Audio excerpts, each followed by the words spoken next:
అందరికీ నమస్కారం అండి. కథ పేరు 'భువి నుండి దివికి'. రాసినవారు వసుంధర గారు, చదువుతున్నది పద్మావతి. భువి ఫినిష్మెంట్ కంపెనీలో పనిచేస్తుంది. దివి అచీవర్స్ కంపెనీలో పనిచేస్తుంది. ఇద్దరు సాఫ్ట్వేర్ ప్రొఫెషనల్స్, సమవయస్కులు. ఇంకా పెళ్ళవలేదు కాబట్టి వవుహ అంటే వర్కింగ్ ఉమెన్స్ హాస్టల్లో ఉంటున్నారు. ఇద్దరు రూమ్మేట్స్. ఇద్దరికీ ప్రేమ కథలున్నాయి. ఇవి మాత్రం పూర్తిగా భిన్నం. ముందుగా భువి కథలోకి వెడితే, ఒకరోజు మల్టీప్లెక్స్లో ఆమెకు యువకుడు ఎదురయ్యాడు. ఆమెను కన్నార్పకుండా చూస్తూ నిలబడిపోయాడు.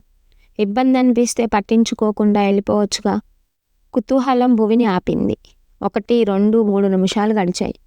అతడింకా ఆమెను అలా చూస్తూనే ఉన్నాడు. భువి అతన్ని సమీపించి, ఏమిటలా నన్నే చూస్తున్నావు అని అడిగింది.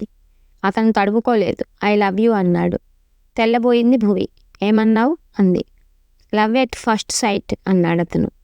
కుర్రాడు బాగున్నాడు, హుందాగా ఉన్నాడు.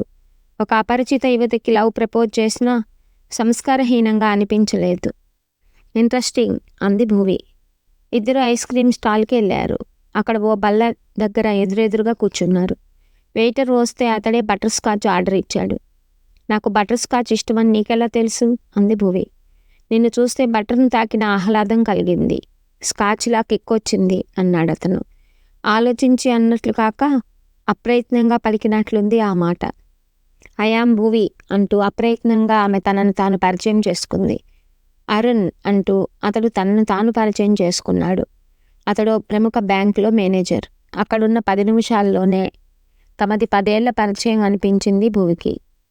భువి తల్లిదండ్రులది ఆధునిక మనస్తత్వం. అన్నింటా ఆమెకు పూర్తి స్వేచ్ఛనిచ్చారు. ఇంతవరకు ఆ స్వేచ్ఛను ఆమె దుర్వినియోగం చేయలేదు. ఇప్పుడు వినియోగించే సమయం వచ్చిందనుకుంది. ఇద్దరూ కొన్నాళ్ళు హోటళ్లల్లో, సినిమాలల్లో, పార్కుల్లో కలుసుకున్నారు. భువికి అరుణ్ ప్రేమపై నమ్మకం కుదిరింది. మనం పెళ్లి చేసుకుందాం అందామె ఒక రోజున. నా వైపు నుంచి అంతా ఓకే, మీ పెద్దవాళ్ళకి ఏం అభ్యంతరం ఉండదుగా అన్నాడు అరుణ్. తన వాళ్ళు అల్ట్రా మోడర్న్ అని చెప్పిందామె. మోడర్న్ అంటే పెళ్లికి ముందు డేటింగ్ ఒప్పుకుంటారా అడిగాడు అరుణ్. భువి అతడి ప్రేమను పూర్తిగా నమ్మింది.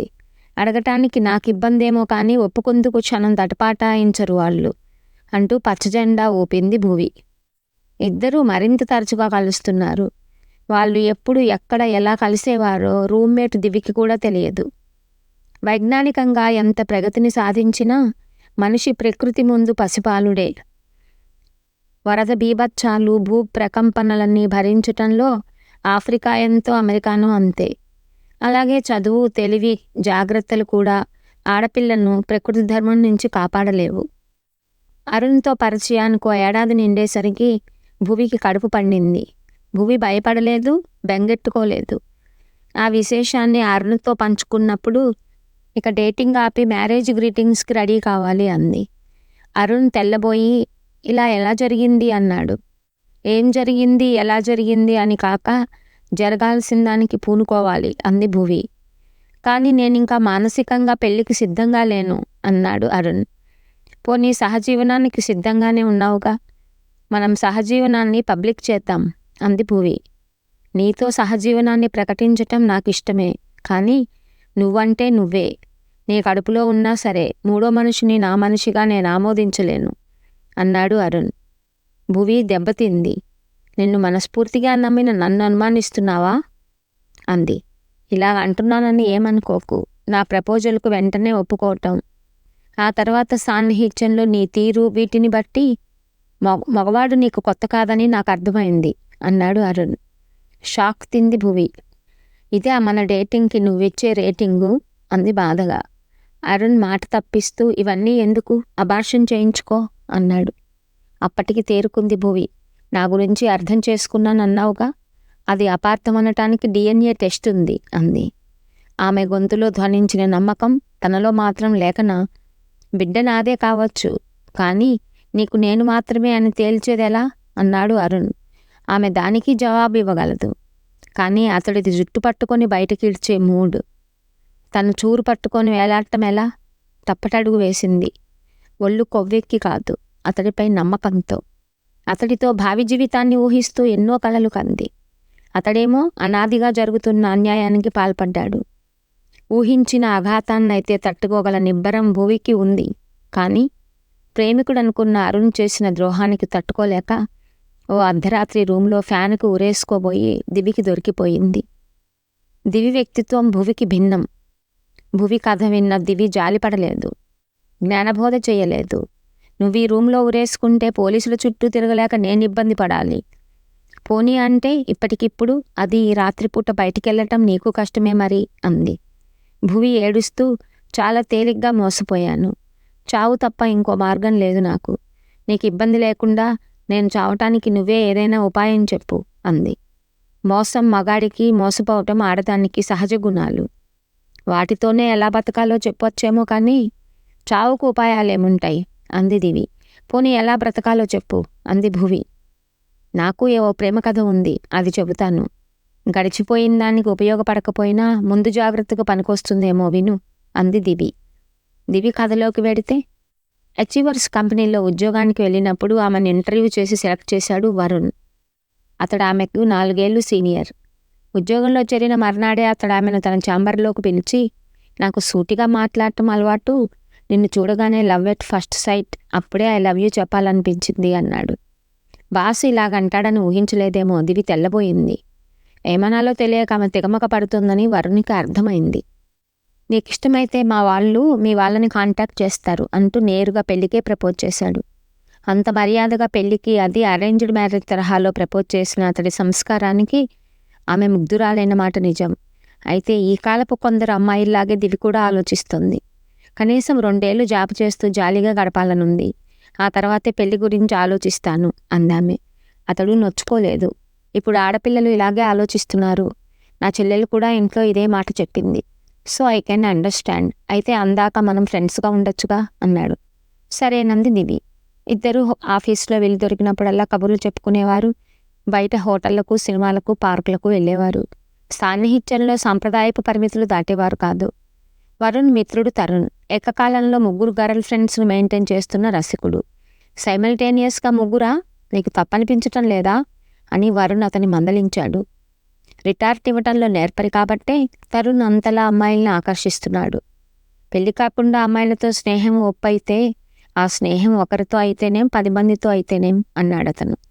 అతడు దివితో తన స్నేహాన్ని ఎత్తిపొడుస్తున్నాడని అర్థమై, నీకు తెలియదేమో, దివి నాకు గర్ల్ ఫ్రెండ్ కాదు, ఫ్రెండ్ అంతే అన్నాడు వరుణ్. ఫ్రెండే కావచ్చు కానీ కాబోయే భార్యగా ఊహించుకుంటున్నావుగా. అలాంటప్పుడు ఎన్నాళ్ళు ఈ స్నేహం? అలా మరికొన్నాళ్ళు కేవలం స్నేహం అనుకున్నావో నీకు అమ్మాయి దక్కదు. ఈ రోజుల్లో అమ్మాయిలు చాలా ఫాస్ట్, పైకి చెప్పరు కానీ వాళ్ళకి మన మీద చాలా ఎక్స్పెక్టేషన్స్ ఉంటాయి. మీట్ అవ్వలేదో లేట్ అయిపోతాం అన్నాడు తరుణ్. తరుణ్ తీరును అనుసరించకపోయినా అతడి అనుభవంపై వరుణ్కి నమ్మకం ఉంది. దివి తన చేయి దాటిపోవచ్చునని అనుమానం కలిగి ఏం చేయాలని తరుణ్ని సలహా అడిగాడతను. అంతే, తరుణ్ రెచ్చిపోయి కొన్ని సలహాలు ఇచ్చాడు. అతడి సలహా మీద దివితో ఉన్నప్పుడు మాటల్లో చొరవ పెంచాడు వరుణ్. ఆమె కూడా మాటల్లో తన చొరవ పెంచింది. ఒకసారి పార్కులో కూర్చునుండగా అతడు ఆమె బుగ్గ మీద వేలితో రాసి, పుట్టుమచ్చ, ఏదో మరకనుకున్నాను అన్నాడు. నువ్వు మరకన్నావు, మిగతా వాళ్ళు దాన్ని బ్యూటీ స్పాట్ అంటారు అని నవ్వింది దివి. ఆమె స్పందనే కాదు, ఆ నవ్వు కూడా ఆమె కోపం రాలేదని, అసలు నొచ్చుకొనే లేదని అతడికి అర్థమైంది. అయినా ఎందుకైనా మంచిదని సారీ అన్నాడు. స్వీట్ నథింగ్స్కి సారీ ఎందుకు అందామె తేలికగా. స్వీట్ నథింగ్స్ అవి ప్రేమికుల మధ్యనే కదా ఉండేది. జరిగింది తరుణ్కు చెప్పాడు. తనకి ప్రేమ గురువు హోదా వచ్చేసిందని బ్రహ్మానందపడ్డాడు తరుణ్.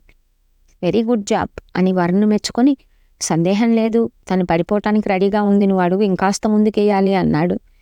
పడిపోవటం లాంటి మాటలు సభ్యంగా అనిపించవు వరుణ్కి. కానీ అమ్మాయిలే నీ నవ్వుకి పడిపోయా అని నిస్సంకోచంగా అంటున్న రోజులివి. తరుణుల పదప్రయోగంబులు గ్రాహ్యంబులు అని అటు తరుణ్ణి ఇటు తరుణుల్ని స్మరించుకొని సరిపెట్టుకున్నాడతను. అడుగు ముందు కంటే ఏం చెయ్యాలి అన్నాడు వరుణ్. ఆమెకి జడ్ కపుల్ యాప్కి లింక్ పంపి డౌన్లోడ్ చేసుకోమను. అనుభవం మీద చెప్తున్నాను, వర్కౌట్ అవటం గ్యారంటీ అన్నాడు. జడ్ కపుల్ యాప్లో ప్రేయసీ ప్రియులు ఏకాంతంలో అరమరికలు లేకుండా సన్నిహితంగా మసలే వీడియో క్లిప్స్ ఉంటాయి. ముఖ్యంగా వయసులో ఉన్న వాళ్ళని బాగా రెచ్చగొట్టేలా ఉంటాయి. ఆ లింకు దివికి పంపటం ఎంతవరకు సమంజసమని వరుణ్ తడబటాయించాడు. కాబోయే భార్యకి ఆ లింకు పంపటానికి ఆలోచించేవాణ్ణి నిన్నే చూస్తున్నాను అన్నాడు తరుణ్. దివి స్వచ్ఛమైన అమ్మాయి. జడ్ కపుల్తో ఆమె మనసులో కాలుష్యాన్ని నింపటం సబబు కాదన్న సంకోచంలో ఉన్నాను అన్నాడు వరుణ్. మనం పీల్చే గాలిలో కాలుష్యం, తాగే నీటిలో కాలుష్యం. సమాజం ఆమోదించదని భరిస్తున్నామా? లేదా? మరి మనసులో కాలుష్యాన్ని ఆమోదించటానికే? అయినా జట్కాపుల్ వీడియో క్లిప్స్ పఠాన్ సినిమాలో దీపికా షారూఖ్ల బేషరం రంగ్ స్థాయిలోనే ఉంటాయి కాబట్టి అవి సెన్సార్ పక్షం కూడా. ఇక కాబోయే దంపతులు మీకు సెన్సారింగ్ ఏమిటి అని ప్రోత్సహించాడు తరుణ్. బంగారానికైనా గోడ చెరుపు కావాలంటారు. వరుణ్ ఊహలు బంగారానికి సాటొస్తాయో లేదో తెలియదు కానీ అవి తరుణ్ ప్రోత్సాహాన్ని చేరువుగా తీసుకున్నాయి. వరుణ్ దివికి జట్కాపుల్ యాప్కు లింక్ పంపాడు. జట్కాపుల్ యాప్ గురించి ఆమెకు తెలుసు. దానిపై నిషేధం లేదు కాబట్టి చూడాలనుకుంటే చూడొచ్చు. కానీ ప్రతి అమ్మాయి ఓ సీత అనుకుంటే సమాజ నియమాలు లక్ష్మణుడిలా ఆమె ముందు కొన్ని గీతలు గీస్తాయి. ఎక్కువ మంది ఆ గీత దాటరు. ఆ ఎక్కువ మందిలో దివి కూడా ఉంది. వరుణ్ పంపిన యాప్ దివిని మాయలేడిలా ఆకర్షించింది. ఆమె గీత దాటి ఆ యాప్లో వీడియో ఆన్ చేసింది. మొదలవగానే ముందు తడబడి పాజు నొక్కి వీడియో ఆపింది. అలా ఓ క్షణం గడిచింది. ఆమె వీడియోని మళ్ళీ ప్లే చేసింది. కట్టే అంది మనసు. వద్దు వద్దు అన్నాయి కళ్ళు. చేతులు కళ్ళ మాట విన్నాయి, మనసు మాట వినలేదు. కాసేపటికి దివికి ఒళ్ళు బాగా వేడెక్కింది. చల్లబట్టానికి స్నానం కూడా చేసింది. ఆ యాప్ వరుణ్ ఎందుకు పంపాడు అని ఆలోచించలేదామె. అతడిపై కోపం కూడా రాలేదు. నీకిప్పుడు పెళ్ళికి చాలా తొందరగా ఉన్నట్లుంది. ఒకసారి నీతో మాట్లాడాలి. ఎక్కడ కలుసుకుందామో మెసేజ్ పెట్టు అని వరుణ్కి మెసేజ్ పెట్టింది. మామూలుగా అయితే ఫోన్ చేసి మాట్లాడేది కానీ ఆ క్షణంలో తటపటాయించింది. వరుణ్ ఆ మెసేజ్ చూశాడు. ఏం మాట్లాడుతుంది? దివి వచ్చేది నాకు క్లాస్ పీకటానికేనని భయమేస్తుంది అన్నాడు వరుణ్ తరుణ్తో. అతడి గొంతులోని వణుకును పట్టి అతడి భయం ఏ రేంజ్లో ఉందో అర్థమైంది తరుణ్కి. స్నేహమని అంటున్న ఆమె నీ ప్రియురాలు, ఆ పైన కాబోయే భార్య, ఇంకా భయం ఎందుకు? అయినా అమ్మాయిలేం ఉప్పు కారం తినరా? ఇప్పుడు దివి నేననుకున్నట్లే స్పందించింది అన్నాడు తరుణ్. వెంటనే కాకపోయినా కాసేపటికి వరుణ్లో ధైర్యం పుట్టింది. ఆఫీస్ పేరిట ఓ రూమ్ బుక్ చేశాడు. రూమ్ అడ్రస్, అక్కడికి రావాల్సిన టైం నిర్ణయించి దివికి ఫోన్ చెప్పే ఆగిపోయాడు. తరుణ్ మాటలు గుర్తొస్తున్నా అతడికి ధైర్యం చాలలేదు. చివరికి తను ఫోన్లో చెప్పదలుచుకున్న వివరాలు మెసేజ్గా పంపాడు. దివి ఇంతవరకు చెప్పాక తర్వాత ఏమైంది అంది భువి ఆతృతగా.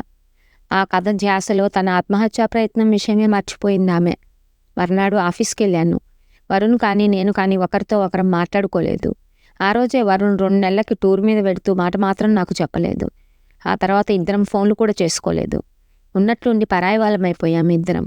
2 నెలల తర్వాత వరుణ్ టూర్ నుంచి ఆఫీస్కి వస్తే నేనే అతడి ఛాంబర్కి వెళ్ళి పలకరించాను. అవునులే, ఎలాగైనా ఆడవాళ్ళం మనమే దిగి రావాలి అంది భువి. నేనేం దిగిరాలేదు. నాకు 3వ నెలని నేను చెప్పందే అతడికి ఎలా తెలుస్తుందని వెళ్ళాను అంది దివి. అవునా, నిజంగా నీకు నెల తప్పిందా అంది భువి ఆశ్చర్యంగా. దివి చెప్పింది. వరుణ్ కూడా అప్పుడు అలాగే ఆశ్చర్యపడ్డాడట. మెసేజ్ పెట్టాను కానీ రూమ్కి రావటానికి నాకు ధైర్యం చాలలేదు. తరుణ్ని రూమ్లో ఉండమన్నాను. నువ్వు రూమ్కి వస్తే ఏదో ఒకటి చెప్పి పంపించేయమని తరుణ్కు చెప్పి అక్కడి నుంచి వెళ్ళిపోయాను అన్నట్ట వరుణ్. ఇది విన్న భువి, అంటే వరుణ్ కూడా అరుణ్ లాగే చేతులు దులిపేసుకున్నాడన్నమాట. ఈ మొగాళ్ళంతా ఇంతే అంది భువి. అనుమానానికి నీ అరుణ్ కంటే నా వరుణ్కి బలమైన కారణం ఉందిలే. ఎందుకంటే వరుణ్ తను రాలేదు సరికదా, నన్ను తరుణ్కి వదిలి వెళ్ళాడుగా. తరుణ్కేమో ఉప్పు కారం తినే ఆడపిల్లల గురించి బాగా తెలుసు. ఆ పైన ఉచ్చనీచాలు లేవు అంది దివి. అంటే అంది భువి షాక్ తిని. అడిగింది కానీ ఆమెకు అర్థమైంది. వరుణ్ ఇచ్చిన అవకాశాన్ని దివిని వశపరచుకుందుకు ఉపయోగించాడు తరుణ్. వయసు, ఏకాంతం, ఉప్పు కారం ఆ క్షణంలో ఆమెను లొంగదీశాయి. దివి నవ్వి, నేను వరుణ్కి ఏం చెప్పలేదు. నో సంజాయిషి, నో అపాలజీ, నో బెగ్గింగ్. ఏం జరిగిందో ఎలా జరిగిందో అందుకు బాధ్యులు ఎవరో తననే ఊహించుకోమన్నాను. నేను ఇంకా అతన్ని ప్రేమిస్తున్నానని చెబుతూనే నా నుంచి అతడిపై నో ప్రెషర్ అని హామీ ఇచ్చాను అంది. ఏమన్నాడు? భువి గొంతులో చెప్పలేనంత ఆతృత. ఇన్ని మాటలు నాకెందుకు, మన పెళ్లికి డేట్ ఇవ్వు, అది చాలు అన్నాడు వరుణ్ అంది దివి. నిజమా అంటూ ఆశ్చర్యంతో నోరు తెరిచింది భువి. వరుణ్ణే నమ్మించటానికి ప్రయత్నించిన దాన్ని నిన్నెందుకు నమ్మించాలనుకుంటాను? జరిగింది చెప్పాను, నమ్ము నమ్మకపో అది నీ ఇష్టం అంది దివి. నిన్ను నమ్ముతాననుకోలేదు భువి. మొగాళ్ళంతా ఇలా ఉంటే ఎంత బాగున్ను అని గొనుక్కుంటున్నట్లుగా అని నిట్టూర్చింది. దివి మాటలపై ఆమెకు నమ్మకం కుదిరిందని ప్రత్యేకంగా చెప్పాలా? చద్దన్నం తిన్నమ్మ మొగుడాకలేరుదని సామెత. మొగాళ్ళెందుకు అలా ఉంటారు? మనమే ఇంకోలా ఉండాలి. ఆడమొగ కలిసి తప్పు చేస్తే ఆ ఇద్దరిలో ఒకరిని మాత్రమే తప్పు పట్టేవారిపై తిరగబడాలి. తలంచుకోమని శాసించే వాళ్ళని తలంచుకునేలా చెయ్యాలి. అప్పుడే అనాదిగా జరుగుతున్న అన్యాయాన్ని ఎదిరించటానికి పునాది పడుతుంది ఆవేశంగా అంది దివి. ఆ ఆవేశం భువిలో ఉత్తేజాన్ని కలిగించింది. నీ మాటలతో నా కళ్ళు తెరుచుకున్నాయి, ఆలోచనలు మారుతున్నాయి. కానీ నీ కథలో నీ వ్యక్తిత్వంతో పాటు వరుణ్కి కొంత క్రెడిట్ ఇవ్వాలి. ఎందుకంటే అతడి మిత్రుడు తరుణ్నే తీసుకో. అతడిపై అటు వరుణ్ ప్రభావం లేదు, ఇటు నీ ప్రభావం లేదు. నా అరుణ్ కూడా ఆ తరుణ్ లాంటివాడే. తమకి ఏ నష్టం లేకుండా నా నుంచి నీ నుంచి తమకు కావాల్సింది సాధించుకున్నారిద్దరూ. ఏమంటావు అంది భువి. దివి నవ్వి, నా కథ విని నువ్వు అర్థం చేసుకున్నది ఇదా?